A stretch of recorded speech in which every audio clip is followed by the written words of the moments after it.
നമസ്കാരം സ്വാമിജി. എൻ്റെ പേര് ആർ.വി. രഘുനാഥ്. ഞാൻ അങ്ങയുടെ ശ്രദ്ധയിൽപ്പെടുത്താൻ ആഗ്രഹിക്കുന്നത്, അങ്ങ് സാമ്പത്തിക ഭദ്രതയുള്ളൊരു സമൂഹം, ഹൈന്ദവ സമാജത്തിനെക്കുറിച്ച് പറഞ്ഞു. ഇതോടൊപ്പം തന്നെ നാം നേരിടുന്നൊരു സാമൂഹ്യ പ്രശ്നം, കേരളത്തിലെ ഹിന്ദു സമാജത്തിലെ അവിവാഹിതരായിട്ടുള്ള കുട്ടികൾ, യുവാക്കളുടെ എണ്ണം വർദ്ധിച്ചു വരികയാണ്. ഇപ്പം ഞാൻ പ്രതിദാനം ചെയ്യുന്ന സംഘടനയിൽ തന്നെ, എൻ്റെ ഗ്രാമത്തിൽ തന്നെ 10-15 പേര് അവിവാഹിതരായിട്ട് തുടരുന്നു. അതിൽ ഈ ജാതകത്തിൻ്റെ ഒരു പ്രശ്നമുണ്ട്. ആ ജാതകത്തിന് അമിതമായിട്ട് അവരെ സ്വാധീനിക്കുന്നുണ്ട്. രണ്ടാമത്, നമ്മുടെ പെൺകുട്ടികളും വിവാഹം വേണ്ട എന്ന രീതിയിൽ മാറി ചിന്തിച്ചു കൊടുക്കുന്നു. ലിവിങ് ടുഗദർ എന്ന കാഴ്ചപ്പാട് നമ്മുടെ ഇടയിൽ വർദ്ധിച്ചു വരുന്നു. ഈ സാമൂഹ്യ പ്രശ്നത്തെ അങ്ങ് ഈ മാർഗദർശന മണ്ഡലം എന്ത് പ്രായോഗിക പരിഹാരമാണ് നിർദ്ദേശിക്കാനുള്ളത്? ആദ്യം പറഞ്ഞതിൽ ജാതകത്തിൻ്റെ പ്രശ്നമല്ല, നമ്മുടെ പ്രശ്നമാണ്.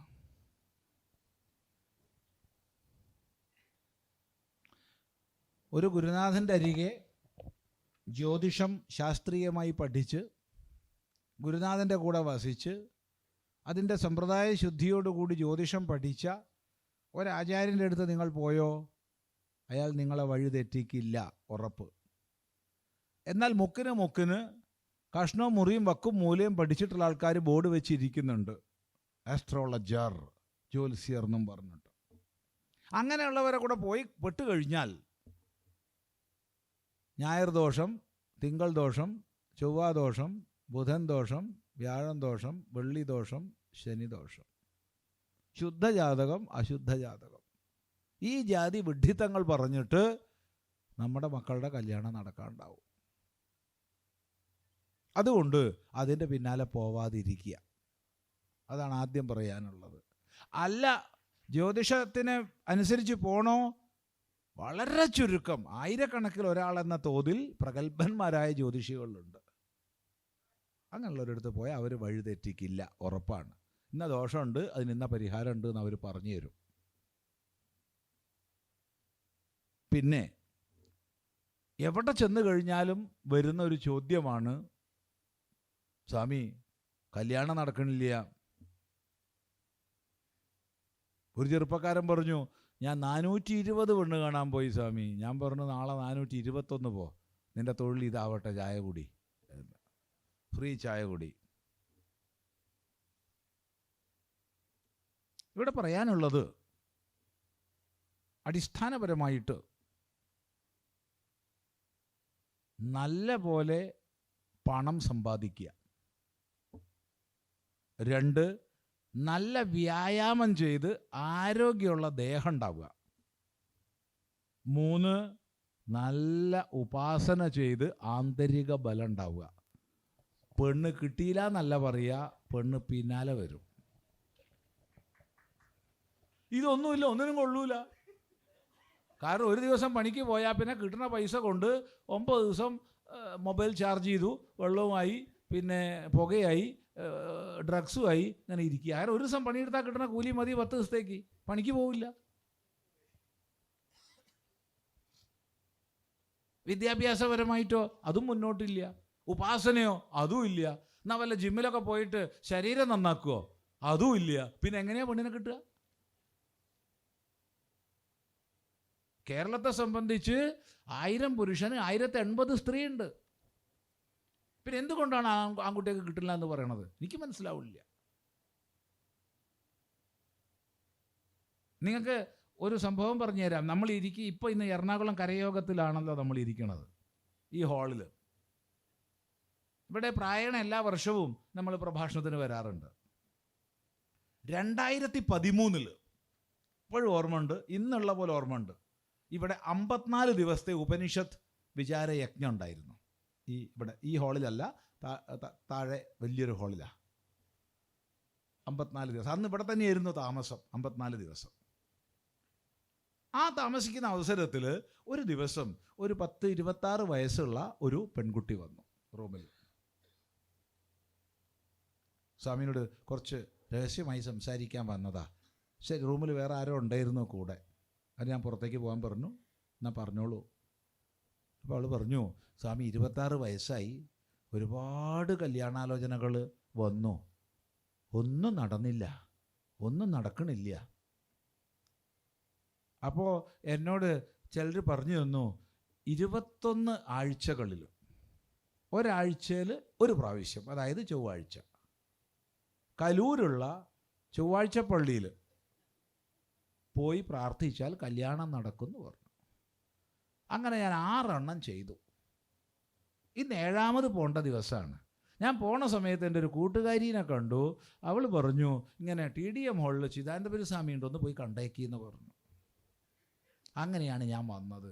ഞാൻ പറഞ്ഞു, മോളെ ഇനിയും വേണ്ടേ നിനക്ക് 14 ആഴ്ച പോവുക?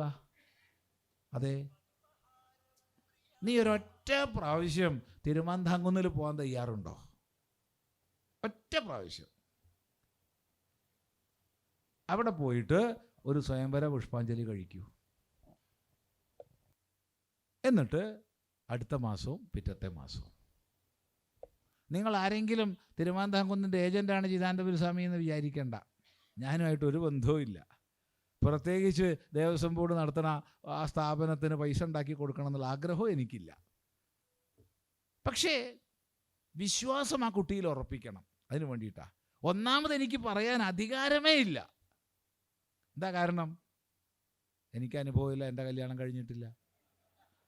പിന്നെ എനിക്ക് അനുഭവം ഇല്ലാതെ പറഞ്ഞു കൊടുക്കാൻ പറ്റുമോ? പക്ഷെ തൽക്കാലം അതല്ലാണ്ട് എനിക്ക് അപ്പം വായിൽ വന്ന അതാണ്. അങ്ങനെ ഈ കുട്ടി ചെയ്യാന്ന് പറഞ്ഞു. സ്വാമി ഉറപ്പാണ്? ഞാൻ പറഞ്ഞു ഉറപ്പാണ്. എന്തുറപ്പ്? എനിക്ക് കല്യാണം ചെയ്യണ്ടോ?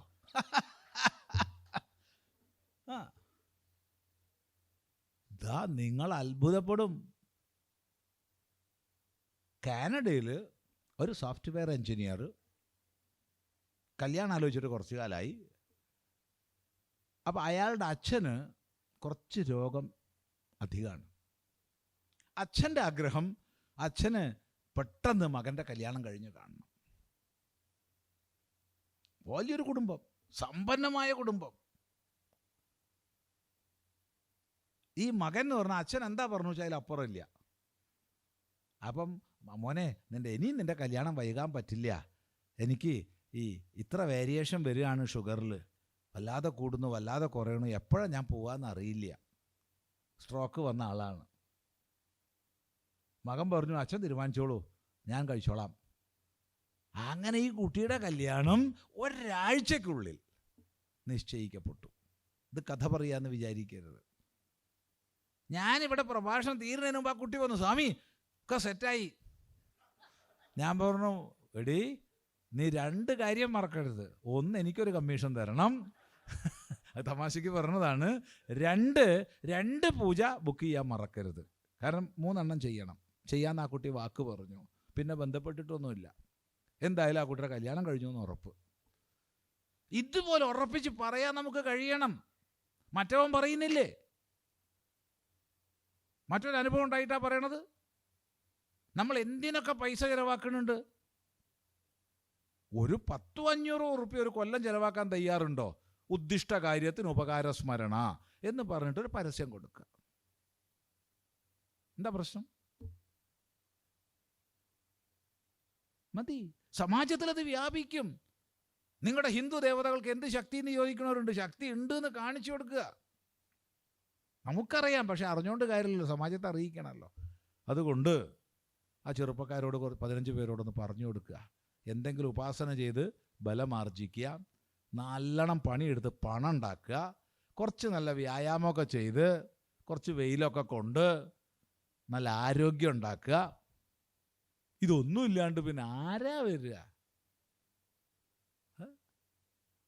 ശരി, സന്തോഷം. പിന്നെ ജാതകം ഒന്ന് തൽക്കാലം മാറ്റി വെക്കുക.